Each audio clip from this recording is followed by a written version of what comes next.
Yeah, that's actually our sister show, and they fly out to the Tree of Life. And they actually have 2 more presentations today, so one at 2:15 and 3:15. They just got done with their 1:15. But you guys are here for a bird show, right? Yeah? Great, you're in the right spot. I'm out here just a little bit ahead of the show. We got about 10 more minutes until the show starts. Well, they're so loud, aren't they? Have you got to see them in the park at all today when you're just walking around or anything? Yeah, it's pretty cool. And we actually don't mind them doing that. You know, they might not be doing exactly what we want them to do, but it's really, really important and good for you guys to see those birds just hanging out in the trees or doing whatever they want to do. But it's our job as the animal trainers to hopefully be able to provide a good consequence for those animals. And by consequence, that might be a peanut or an almond or a grape. But it doesn't end there, you know. It could be even like a fun toy for them to play with, or paper or anything like that. But it's really beneficial for us to try and find those consequences that can help drive the future behavior. It's kind of nerdy and all, but we're animal trainers. So we do. We try to figure out behavior, and we try to figure out what we can do and what we can provide to help our animals succeed in what we're hoping they will show you guys in their show and in our show. So this is a free flighted bird show that you guys are about to see, and that basically means there's no dome or net over, you know, our show. So the birds have the freedom to do whatever they want to do, but hopefully through the repetitions and the relationships that we've built with these animals, they will do what we hope they will do, but fingers crossed. But you never know what's going to happen at a bird show, especially ours. So who knows what kind of bird this is? An owl. Did you guys like my pun or no? It's alright. Yeah. It's always better when you have to think about it, right? That's what I always think. Yes, this is an owl. It's actually a Eurasian eagle owl, and her name is Bayo. Big, awesome owl. And it's one of the largest owl species that you'll find in the whole world. And she herself, as an individual, is a very large Eurasian eagle owl. What are you checking out over there? Yeah, it's not a puppet. These guys are going to do whatever she wants to do. And something over there caught her eye for a little bit. You guys have any questions before I head on back? How much does she weigh? It's a fun game. What do you think? Shout it out. 15 pounds, 14 pounds, 13, 20. How about 40? Can I hear 40, 50? No. It's really funny to think about it. This bird only weighs about 5 pounds. But thank you for thinking that I'm so strong, for those who thought the bigger numbers. Yeah, they're built for flight. So you have to remember that the feathers, oh, you're going to show off to everybody? Oh, she's not very comfortable, I'm not sure why. But, like I said, it's my job as the trainer to try and keep her as comfortable as possible. But yeah, she's only about 5 pounds. And you have to remember they're built for flight, so they have bones that have very, very porous areas in them, almost like a sponge, but almost bigger than that. And the feathers really add a lot of bulk to them. You know, when she's just done taking a bath, she looks a lot smaller. Okay, I'm gonna have to head off, but the show's gonna get started in just about 7 minutes. But before the show starts, one of my coworkers, Sean, is gonna come up here and put up some treats up on the post behind us. Hi, there's Macaw. And that's for one of the animals that or birds that you're gonna see at the end of the show. I don't wanna give it away. Hopefully you guys will stick around and see what it is. But when you see it, you'll know what I'm talking about. It's an awesome bird.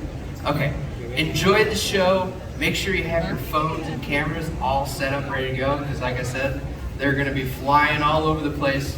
Every spot in the house is a good spot. All right, enjoy. See y'all later. Bye-bye. Bye, Bayo.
Yeah, welcome to the Onaport Theater. My name is Scott. My name is Aaron. And that guy that's recycled over there was a collared raven named Denver. And birds have been the story here pretty much ever since the park's been open, right? That's very true. You know what? This is the best part of our day. We get to come out here and share all of our birds, just like this one, with all of you. This is Yoshi, the Abyssinian ground hornbill. Yeah, so the point of our show is always to bring birds up close to you so that way you have an opportunity to learn more about the wonderful world of birds. And that's kind of what we're going to go through here. Whatever he's finding is pretty cool too. But these are birds you'd find in the grasslands of Africa, so we have a lot of really cool adaptations to help them to thrive. Now we are going to give you a close look. That's the way we're going to do it. Yoshi can fly. He's called a ground hornbill and can fly. That's a really special adaptation to help them to get away from predators out there, which is pretty important if you ask me, right? That's very true. And you know what's really also cool is their beak. It's really long. It's like a pair of chopsticks. They can use it to eat a whole bunch of different cool things like venomous snakes. They'll see one slithering about, they'll pick it up, shake it around, slurp it back like spaghetti, and it's kind of really gross. But they're really cool, and we're going to see if Yoshi wants to locomote at top speed. There she goes, Yoshi, the Abyssinian ground hornbill. Woo! All right, well, you know, the neat thing is there's different types of hornbills out there in the world, and they all kind of look a little different because of where they're from. So take, for instance, this bird, which is also a hornbill, totally different from Yoshi, right? He's a trumpeter hornbill that you find in the forests of Africa, and his body shape helps with agile flight to weave around all the trees. Well, Scott, you're doing a great job at explaining, so why don't we just show them what that would look like? Okay, what do you have planned? We have that tree, but it's kind of sad. I have people, and I'm sure they're happy, and I have two friends from the same party who want to make their arms like a hoop for, looks like Caroline to fly through. Let's see, right here in the back you have the blue shirt on, pink shirt, stand up, stay where you're at. Face each other, putting your hands nice and big like so. Perfect, they look great. Adam's going to be our destination in the back, and they will be the trees. Okay, so let me see if I got this right. We're going to pretend there are two trees in the forest of Africa. We're going to see if Caroline here can fly right through the middle. Yeah. Okay, I like the concept. Adam is in the back, Caroline. We are all set and ready to go. What do you say? She's figuring out what's the best way to go. Taking her time, building some suspense for you all. There we go. You guys did great, thank you. Thank you so much. Yeah, there were people raising their hands. Can we try it again? Yeah, you pick this time. Okay, anybody over here want to give that a shot? Okay, how about right here in the light blue shirt and the Yoda shirt if you want to stand up? Awesome, another Yoda shirt with the, yeah, turning around behind you. Yeah, you're in the lady wheel looking behind you. Yeah, you can try it too. We're doing two hoops. So yeah, Yoda shirt up here and Yoda shirt back there. Excellent, there we go. All right, we're going to make these hoops really big. So just make them as big as you can. So you can see if Caroline can fly through, okay? All right, she's getting into something back there. That's fine. All right, we are going to see if Caroline can fly through these hoops. It's a big challenge. She's going to fly around the hoops. That's one way to do it. I think I know what the issue was. She's using Apple Maps. Oh, I see. So we're going to try this one more time. You're going to stand back up. We're going to make those hoops nice and big. And we're going to see if Caroline can fly through two hoops. What do you say, Caroline? I think you can do this. You are an agile flyer. He won with the forest. The whole section. Put your hands together, guys, at the Part bottom. of disease. What do you say? You can do it. No, I think she's telling us not today, but you guys did a great job. Thank you so much. Okay, something else cool we can talk about though with tropical hornbills. They fly like that not just to avoid trees, but also to catch flying insects. Oh, that's very true. Which reminds me, I did some late night shopping the other day with my best friend. Her name is Amazon. Yeah, okay, well I got something after catching things right out of the air. Okay, I guess we're gonna see it, huh? That we are. It's right over here in the bushes. 1 second. Here it is. Can anyone tell me what this is? Shout it out loud. It's a rocket launcher, correct. But I have modified the rocket launcher to be a grape launcher. Always correct, and I need the help of a volunteer. Who would like to help me test it out? How about right here in the blue shirt? Come on down, my friend. Let's give our Rocketeer a hand. All right, my friend, what's going to happen is we're going to go 3, 2, 1, and when we get to 1, you're going to use all your might and stomp on the yellow launch pad. Can you do that? Nice head nod, yes. We're going to get you set up. We're going to see if Caroline wants to join Scott. She looks like she wants to participate. right? And then everyone else, we're all gonna count down from 3. Ready? 3, 2, 1. Whoa! Yes! Let's give our Rocketeer another hand. He was amazing. And return to your family.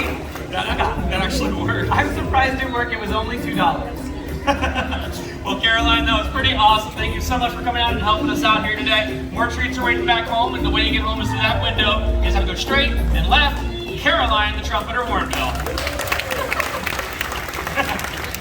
Okay, so another adaptation birds tend to have is going to be their intelligence, right? So if you think about this bird, he's called an African pied crow. Part of the corvid family, like the raven you saw earlier, they're so smart. And they find something they like, they hide it away from other animals so they can come back later and have that opportunity to go back to that food item. So I can demonstrate this, but I need the help of another volunteer. This time I'm looking for an adult with a dollar bill. And all those hands went down. I see you in the back with the white shirt and the glasses. Stand up. Take that dollar bill out of your pocket if you don't mind. You're going to hold that dollar bill off to your side like so. Nice flat arm. Perfect. Okay. Walker, what do we do when we find money? There's some money out there, buddy. He's going to fly out. That's right. And what do? You grab it. And where does it go? Right in my pocket. Wow, it's money. Thank you, sir. You're generous. All right, who wants to try with the 50 this time? Okay, we're gonna return your money. I promise. Like the kids all raise their hand. You're gonna hold your hand back out flat just like this, and then when he comes back with the money, you're gonna wrap your fingertips around it so it doesn't blow away, okay? All right, Walker, we have to return the money, buddy. I tell you what, there you go. Wrap your fingertips around it, and round of applause for your volunteer. You know what's really fun is that's something you don't see every day. Wait, what is that? Money back in a theme park. All right, Walker, you did a great job. See you later, buddy. Okay, that was a lot of fun. It was. I think we should venture in the nighttime realm, though, right? Good idea. So I was thinking maybe we could bring an owl out. You guys want to see an owl fly? Woo! So if we bring out one of our owls, they can get some great photo opportunities, right? Now, you're showing us to get your cameras out. There are some things you probably want to know about owls, though, right? So the number one thing about owls is that is not one. Owl's coming, right? Yeah, he's next. Okay, well, we like to show lots of natural behaviors, and well, owls and chickens aren't friends, so the whole predator-prey thing, not a part of our show. Let me get the homestay, please. It's okay, we are going to meet an owl today. His name is Ollie. Check this guy out. Yeah, that's a milky eagle owl, one of the largest owl species in the world. And he flies pretty low, so if you point your cameras at him, you'll get some great photos of him in flight. Also, listen to this.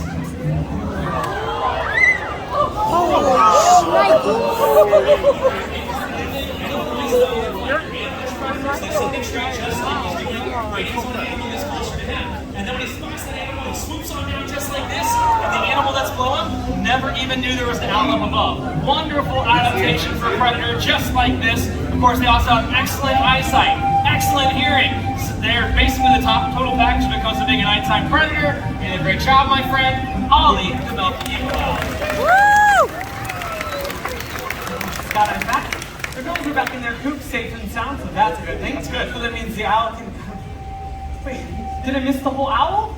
You almost got the tail end. Thank you.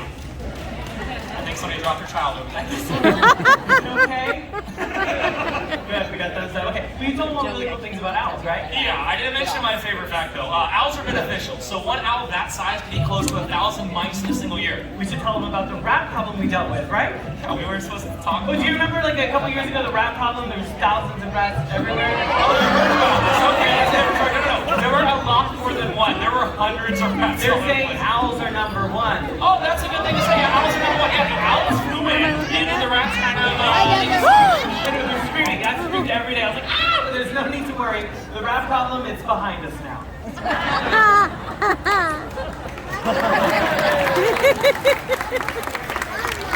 Like my section is that. Talk about rats, right? They're really smart. We're on a bird show. Let's talk about some smart birds. So, we met a couple of corvids already. Denver, the collared raven, Walker, the pied crow. Now let's see if another raven would like to join us. Okay. Goes by the name of Lexus. I've been working on something brand new, and I want to share it with everyone. So, you ready? Yeah, I actually haven't seen this yet, so I'm just gonna talk them through whatever I see, right? Sounds like a plan. I love that. Okay, so Notice that Erin just gave Lexus some treats. That's pretty important because it lets Lexus know whatever she did right before she got a treat, if she does it again, she's going to get another treat. Now these birds are incredibly smart and they learn all different types of things while they're out here. So if she's working with Erin over there on that rock, oh, she's not on the rock, okay. She's foraging about Oh yeah, foraging's pretty important. So that's actually, she remembers where different food items are, so you can kind of see that pattern of where birds might have had food in previous shows.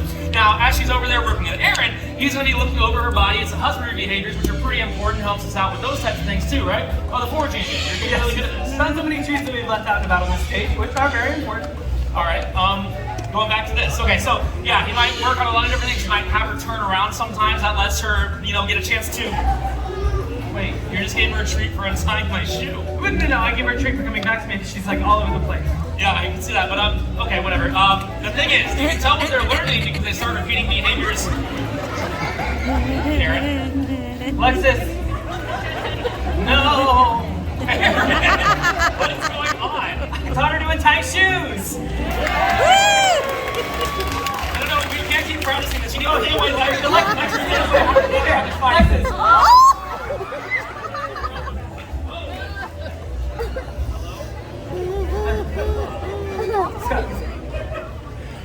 That's the microphone.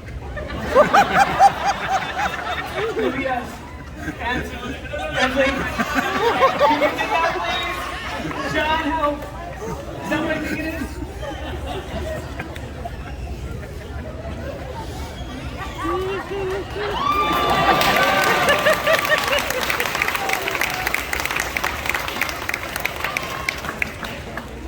If you really like that, Scott's my boss. We're hiring Gail. Can you help us? There's the background. Okay, whew, good. I'll go get it right now. Scott will stay here and I'll be right back. And I'll stay.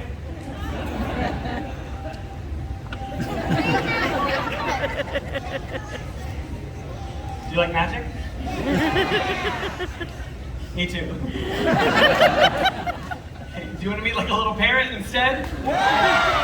Great. Morgan! Oh, TJ, we swapped. Hi. Oh, Morgan. Oh, it's all of you. Can someone help me? There's someone taking photos of me out here. Was it a good one? Okay. Maybe you can bring out Keto, please. Yes, please. Great. Thank you.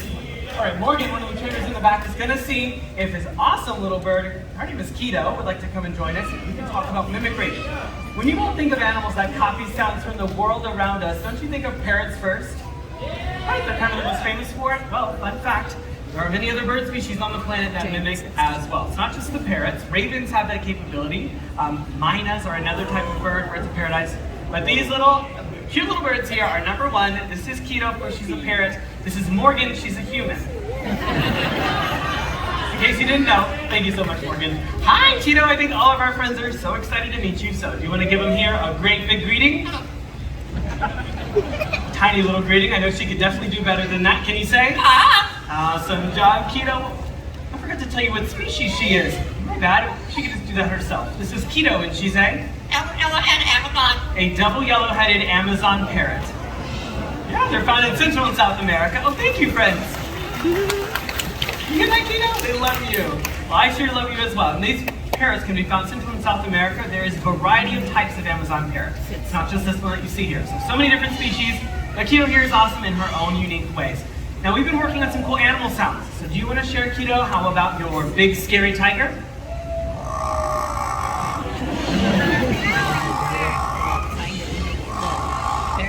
Terrifying. That was really good. Has anyone seen the Sumatran tigers in the Maharaja Jungle Trek today? Yeah, a couple of you. Amazing cats, right? So big and beautiful. Well, she could do another cat sound that might be a little bit smaller and more familiar to you all. Kitty cat? Cute little cat sound, Keto, but she can do something else that takes mimicry to a whole new level. We're gonna see if she wants to share that today. Are you ready?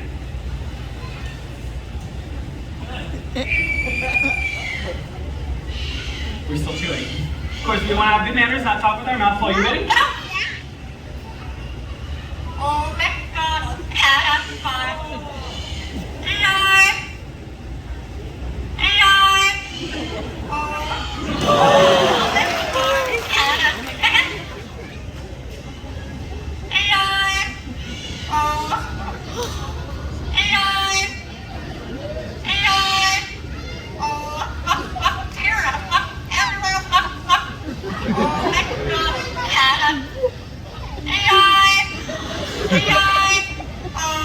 Amazing job, Keto.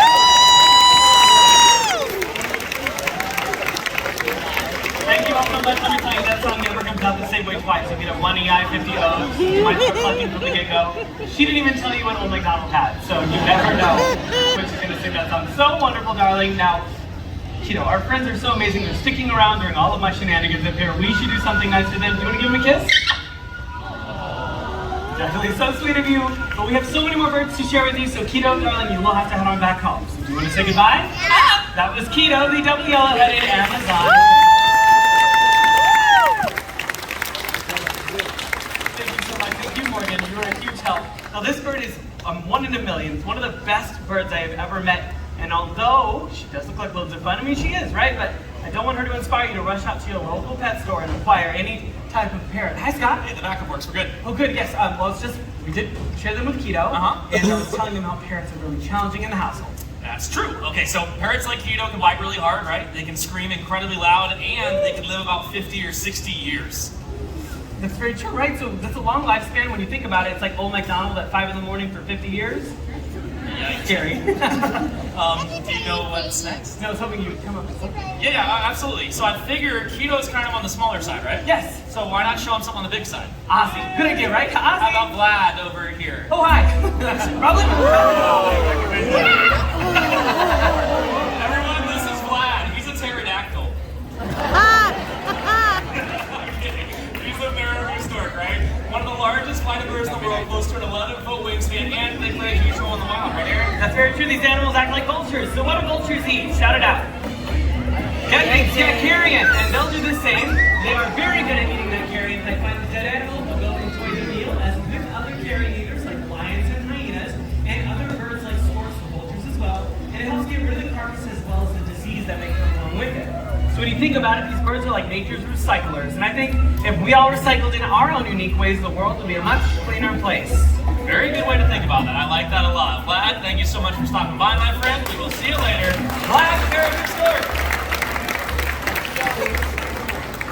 That was great. That's a face only a mother can love. Absolutely. But you know what? Hopefully that means we should be back on track because Right. we were able to kind of shuffle some things around.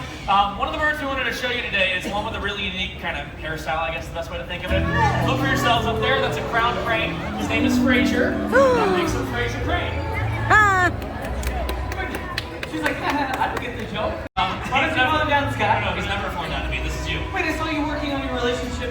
Why don't you try? I don't know. It's been a weird show. Okay, more of a reason to try, right? Should you just try it now? Thank you, man section. All right, Scott, you've been practicing right on the grass pad. She's been giving them those treats to create a positive relationship, and that's how we train our animals. With that positive reinforcement, positive relationship building, we put those deposits into the trust account.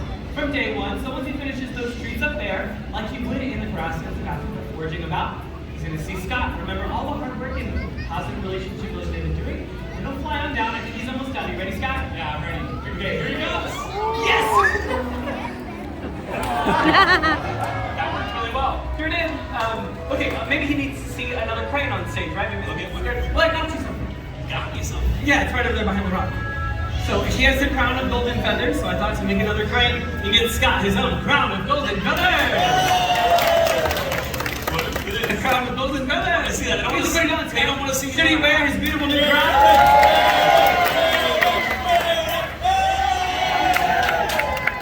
Well, everyone please welcome to the stage, Guy Fieri! All right, Scott. He has his beautiful crown of feathers. He's pecking away over there. You're standing over here, and you have a beautiful crown of feathers as well. Now, once he sees his fellow crane, he's going to want to come on down for some treats. All right, it's worth a shot, I guess. Aaron, Yes? I trust you. Good, because I don't trust myself. All right, here we go. He's going to finish those treats. He's looking at you. Here we go.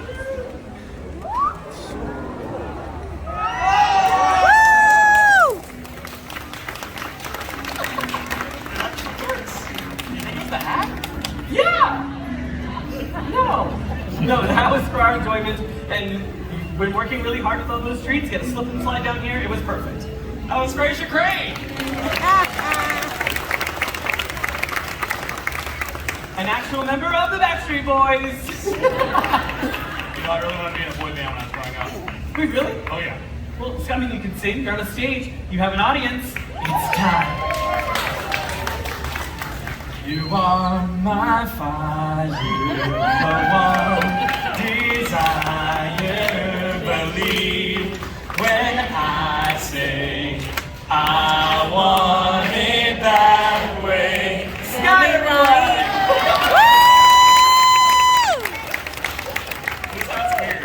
We should probably keep going. Now, those are fun and games we're had. It goes to show how important it is that we create all of those positive relationships. Well, it's not only our animals here, but the animals out in nature. It's very important because it takes each and every one of us to create those relationships so we can help animals out in the long run. You know what? There's a great example of this. It's the story of the national bird of the United States of America, the bald eagle. Everyone, we'd like you to meet Hope. Now, Hope here was actually injured out in the wild and she was deemed non-releasable, and that's why she lives here with us today. But she acts as an ambassador for her species to share a very important message, because not too long ago, bald eagles just like her were basically dropping so low in numbers that we didn't think they'd be around for future generations to see in the wild, right? So an amazing thing started to happen. People took notice and they took action. They cleaned up the waterways where bald eagles were fishing, and they stopped using a chemical pesticide called DDT, which is one of the major reasons for their decline. Yeah, and it took people just like each and every one of us to help bring this beautiful animal back from the brink of extinction. That's exactly right. Everyone's efforts paid off. The numbers started to climb and they rose so high, they were taken off the endangered species list. A great conservation success story, and more importantly, it goes to show we can all play a role helping out animals across the planet. It's very true. And you know what the bald eagle story is one to always remember, but there are still animals on this planet, just like the blue-throated macaw, that need our help. This is Flint. Okay, blue-throated macaws. These are some of the rarest species of macaws you can find in the wild today. Now, they're only found in a small part of Bolivia. Unfortunately, though, there are less than 300 of them left out there. And 300 is a scary low number, but it is not all bad news. We're working with an amazing organization called the World Parrot Trust to reintroduce blue-throated macaws back out into wild places to one day, hopefully, fill the sky with blue-throated macaws. You know what? That would be an awesome sight to see, right? Now, the neat thing is there are so many birds out there with their own unique and incredible stories, like this great horned owl over here at TJ, one of the largest owl species in all of Florida. And look at this handsome, this is a non-hornbill named Brew that you find in Yeah, like all the blue-throated macaws, we have Hope here, the bald eagle with Adam Guinness, the Toto toucan up in the window there. Check him out. Now, friends, go out in nature and create your own stories. Explore new places and you may find your own favorite animals. Very well said. So, on behalf